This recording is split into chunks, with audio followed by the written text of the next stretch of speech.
క్రీస్తు శిలువలో పలికిన 7 మాటలు.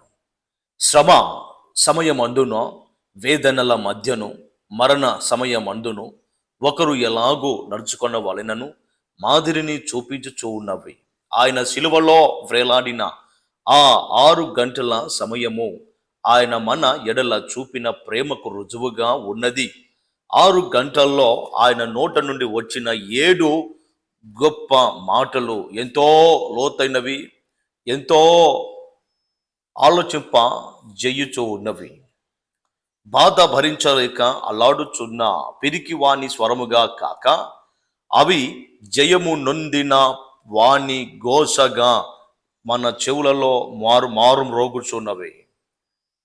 శిలువలో పలికిన మొదటి మాట, యేసు తండ్రి వీరేమి చేయుచున్నారో వీరు ఎరగరు కనుక వీరిని క్షమించమని చెప్పెను. లూకా 23:34. శిలువలో పలికిన రెండవ మాట, అందుకాయన వానితో, నేడు నీవు నాతో కూడా పరదేశులో ఉందువని నిత్యముగా నీతో చెప్పుచూ ఉన్నాను అనెను. లూకా 23:43. శిలువలో పలికిన మూడవ మాట, యేసు తన తల్లియు తాను ప్రేమించిన శిష్యుడును దగ్గర నిలిచియుండుట చూచి, అమ్మా ఇదిగో నీ కుమారుడు అని తన తల్లితో చెప్పాను. తరువాత తన శిష్యుని చూచి, ఇదిగో నీ తల్లి అని చెప్పాను. ఆ గడియ నుండి ఆ శిష్యుడు ఆమెను తన ఇంట చేర్చుకొనెను. యోహాను 19:26-27. శిలువలో పలికిన నాలుగవ మాట, ఇంచుమించు 3 గంటలప్పుడు యేసు ఏలీ ఏలీ లమ సబక్తాని అని బిగ్గరగా కేక వేసెను. ఆ మాటకు అర్థము మత్తాయి 27:46. శిలువలో పలికిన 3 మాటలు మేము ధ్యానించి ఉన్నాము. ఈరోజు 4వ మాటను మేము ధ్యానించేద్దాము రండి. శిలువ శ్రమలలో ఇది మరింత బాధకరమైన సమయము. ఇంతవరకు ఆయన శిష్యులు తన్ను విడిచి వెళ్ళుటను సహించుకొనెను. తన స్వకీయుల యొద్దకు రాగా స్వకీయులు ఆయనను అంగీకరించక విడిచిపెట్టుటను కూడా ఆయన సహించుకొనెను. ఒక శిష్యుడు 30 వెండి నాణెములను అపేక్షించి ఆయనను శత్రువుల చేతికి అప్పగించెను. దానిని కూడా ఆయన భరించెను.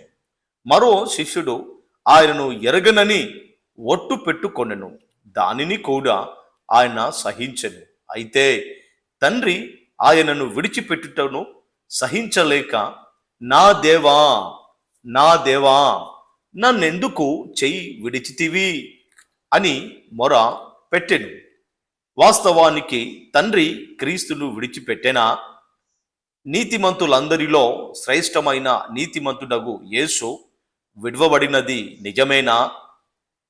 ఇందును గూర్చి ఆలోచించిన మార్టిన్ లూథర్ తబిబ్బు చెందెను.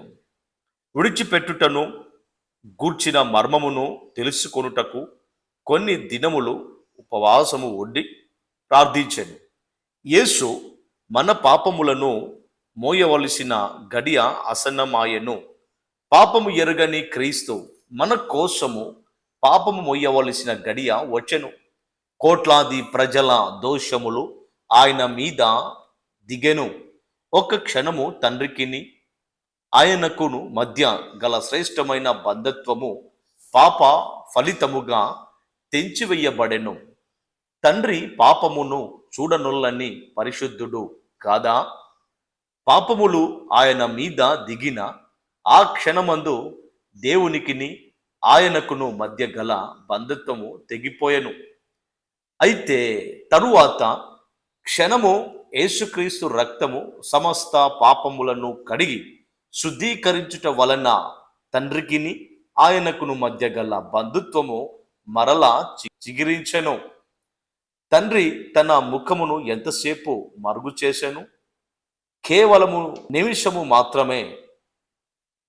మహోద్రేకము కలిగి నిమిషము మాత్రము నీకు విముఖుడనైతేనే నిత్యమైన కృపతో నీకు వాత్సల్యము చూపుదును అని నీ విమోచకుడగు యెహోవా సెలవిచ్చుచున్నాడు. యెషయా 54:8. నేడును మీరు పాపమును గూర్చి జాగ్రత్తగా ఉండవలెను. మీకును దేవునికిని మధ్య గల మధురమైన బంధుత్వమును తెంచివేయు శక్తి పాపమునకు కలదు. మీ దోషములు మీకును మీ దేవునికిని అడ్డుగా వచ్చెను. మీ పాపములు ఆయన ముఖమును మీకు మరుగుపరచెను. యేషయ్య గ్రంథము 59:2. క్రీస్తు పూర్వము జీవించిన కీర్తనకారుడగు దావీదు నందు క్రీస్తు ఆత్మ నివసించెను. నా దేవా, నా దేవా, నీవు నన్నెలా విననాడితివి? నన్ను రక్షింపక నా అర్ధధ్వని వినక నీవెలా దూరముగా ఉన్నావు అని మొరపెట్టెను. కీర్తన 22:1. తండ్రిని విడిచి దూర దేశము వెళ్ళి ఆస్తి యావత్తు పాడు చేసిన కుమారుడు తిరిగి వచ్చినప్పుడు తనలో తాను ఇలాగూ అనుకొనెను, ఇక మీదట నీ కుమారుడునని అనిపించుటకు యోగ్యుడు కాను. లూకా 15:29. శిలువ మీద వ్రేలాడుచూ ఉండగా తండ్రి, తండ్రి అని మొరపెట్టిన క్రీస్తు ఈ సందర్భమందు మాత్రము నా దేవా, నా దేవా అని మొరపెట్టెను.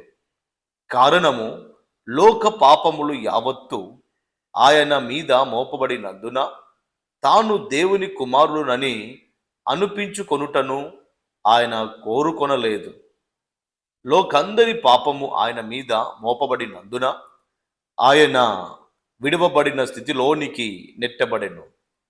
బైబిల్ ఇలాగూ చెప్పుచూ ఉన్నది, ఎందుకనగా మనం ఆయన యందు దేవుని నీతి అగునట్లు పాపం ఎరగని ఆయనను మన కోసము పాపముగా చేసెను. 2 కొరింథీ 5:21. అంతేకాదు, క్రీస్తు మన కోసము శాపమై మనలను ధర్మశాస్త్రం యొక్క శాపము నుండి విమోచించెను. గలాతీ 3:13. దేవుని బిడ్డలారా, నేడు విడవబడిన స్థితిలో ఉన్నారా? తృణీకరించబడుచూ ఉన్నారా? అశ్రద్ధ చేయబడుచూ ఉన్నారా? మీ స్థితిగతులు ప్రభువునకు ఖచ్చితముగా తెలుసు. ఆయన మిమ్మును విడవక కౌగిలించినట్లు ఆయన వైపు చూడండి. కావున గొప్పవారితో నేనెతనికి పాలు పంచి పెట్టెదను. గనులతో కలిసి అతడు కొల్ల సొమ్ము విభాగించుకొనును.